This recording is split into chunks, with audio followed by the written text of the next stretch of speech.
Okay, the first thing we're going to talk about today is rules for exponents. Now, these rules for exponents are something that you learned back in Algebra 1 and redid them in Algebra 2, but it's a very difficult topic and it can be very complex with the problems that are obtained with these. So we're going to quickly go through these, and that way you're going to keep them out, and then we're going to start your homework together to make sure that you're on the right track. So for every real number x and exponents a and b, where a and b cannot be 0, the following is true. Now, basically, notice my bases are the same. When my bases are the same and I have two different exponents, I'm going to add the exponents. But they all have to be attached by multiplication. When my bases are attached by division and my exponents are different, I'm going to subtract them.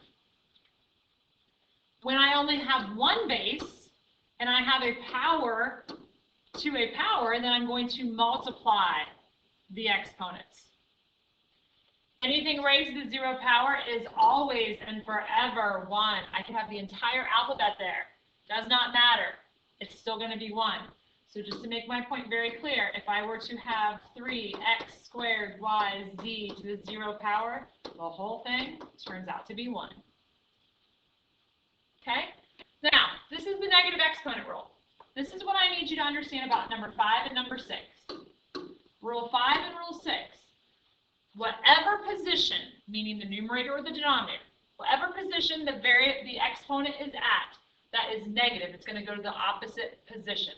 So currently, my negative exponent of negative a is in the numerator, so to make it positive, you move the variable with that exponent that was negative to the bottom and it becomes positive.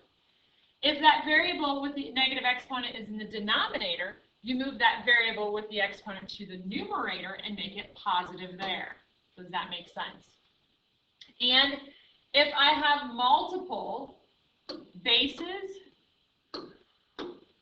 in one parenthesis raised to a power, then you are simply going to distribute that exponent to both bases to give you x to the a times y to the a. So those are your general rules, and I made you a copy of that so that you would have that up close and personal as you're doing all of your lovely little problems. So let's go ahead and start your homework. This is worksheet 1, and this is problem number 1. Now, you guys can do this any way your teachers taught you, and if you understand how they taught you, I'm perfectly fine with that. However, if you are not getting the answers and you're not understanding it, then I need you to go or do your problems the way I'm teaching you. This is what I call a piggy bank problem. If you have a piggy bank problem, whenever you are dumping out your piggy bank, you dump all your coins out on the floor, and the very first thing that you do is you separate them. Nickels, dimes, quarters, and pennies, right? So that's basically what you're going to do here. These are all attached by multiplication, so you're just going to rewrite the problem, putting numbers with numbers and letters with letters. Okay, we're just rewriting the problem, organizing it. So now negative 7 times 5 is going to be negative 35. And because these are attached by multiplication, you are going to add those exponents to give you negative 35 u to the 10. And done. Super easy because there's no exponents on the outside. Number 3, same exact type of problem. This is a piggy bank problem again. There are no exponents on the outside. So you're simply going to rewrite this. So this is going to be 5 to the negative 3 times negative 25. Then you're going to have a to the negative 2 times a. Then you're going to have b to the negative 1 times b to the negative 4. Okay? So do you see my 3 problems there? Okay? The very first thing you need to understand is that the exponent that is on the 25 is an exponent to the first power. So we're going to put this thing over 1, and you're going to play the game, should I stay or should I go? If I stay, that means my exponent is positive and it stays in the numerator or the denominator wherever it's currently located at. If it has a negative exponent, you place it in the opposite direction. So here's my fraction. Negative 25 to the first has a positive exponent. The number is negative, but the exponent is positive. That's very different. Okay, with that being said, that goes to the next thing. 5 to the negative 3, it's going to be negative in the top, so I'm going to place it down to the bottom. It's going to become positive. So next, I'm going to go ahead and put on the missing exponent, and these are attached by multiplication, so I'm going to add those exponents. Sorry, writing the wrong thing. And the same thing with my b's, I'm going to add those exponents. When I add those exponents, they're automatically in the numerator, so you can just extend that bar. Okay?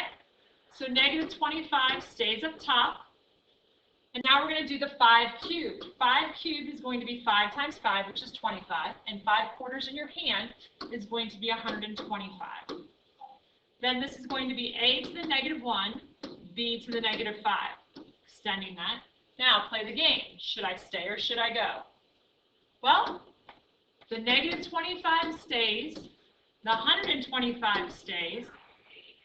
A to the negative 1 is going to go to the bottom, make that a to the positive 1. B to the negative 5 is going to go to the bottom, making that b to the 5th. And that is now done.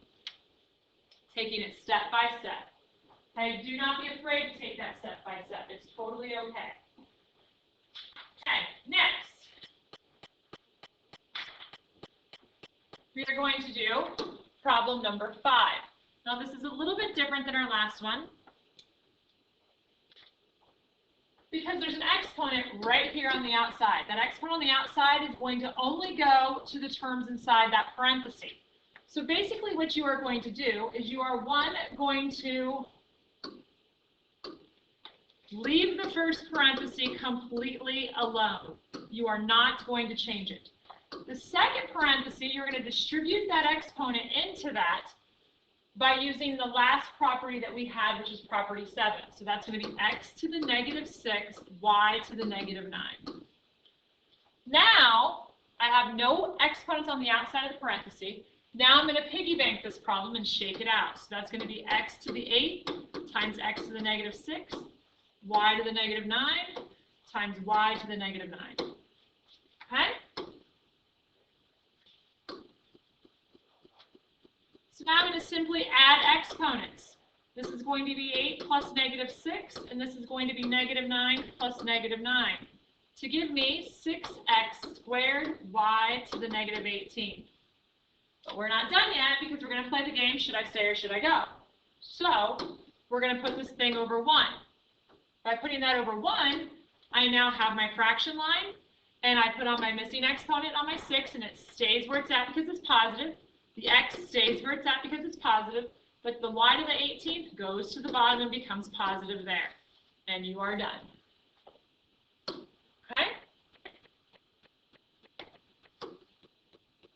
Next problem is going to be number 11. Now, with number 11, the entire thing is going to be in parentheses. So the very first thing I want you to do is put a missing exponent on every single term that is missing an exponent. The 3 is missing an exponent, the 2 is missing an exponent, and the v is missing an exponent. By putting on that phantom 1, you are going to then distribute this into each one of those. So that's going to give you 3 to the negative 2, u to the positive 8, v to the negative 6, all over, go to the denominator now, 2 to the negative 2, u to the positive 10, and v to the negative 2. Okay?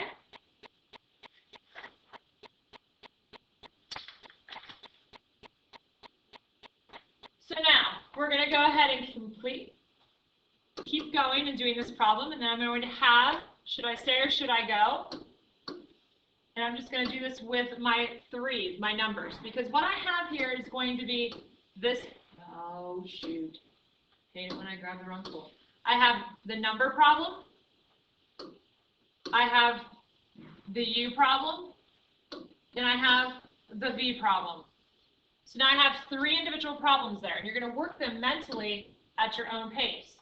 So 3 to the negative 2 goes to the bottom and becomes positive. 2 to the negative 2 goes to the top and becomes positive. The u's are attached by division, so you would subtract them. The v's are attached by division, so you would subtract them. And when you do that, extend the bar, because when you do subtraction, it's automatically in the numerator. Okay? So, if I can get my problem back, maybe not.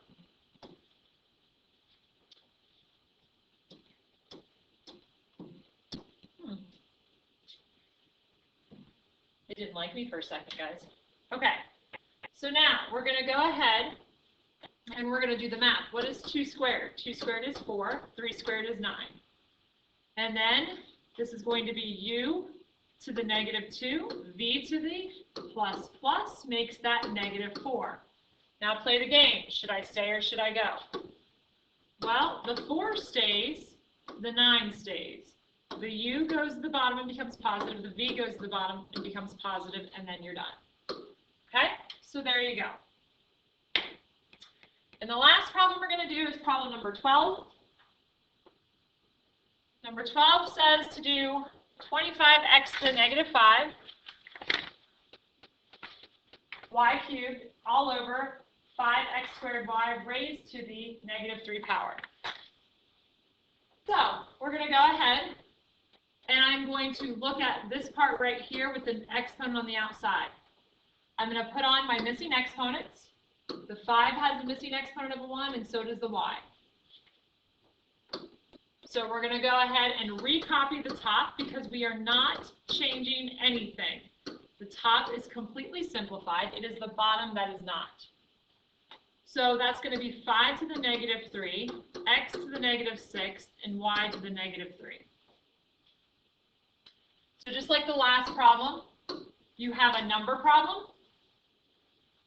you have an x problem, and you have a y problem. Okay? And your goal then is to go ahead and to solve each one. So the 25 has an exponent of a 1, so it stays right there. However, the 5 to the negative 3 is going to go up top this time.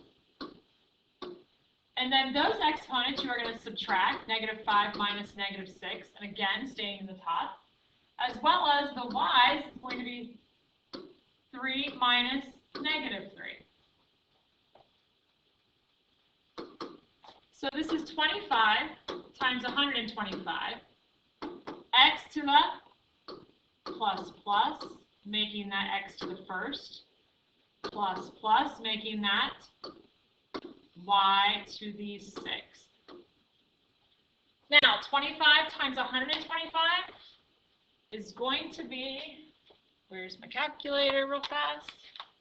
25 times 125 is equal to 3,125 x, y to the sixth. And that is done. So you guys should have a really good start on your homework for tonight. If you have any questions, please contact me. Do not be afraid.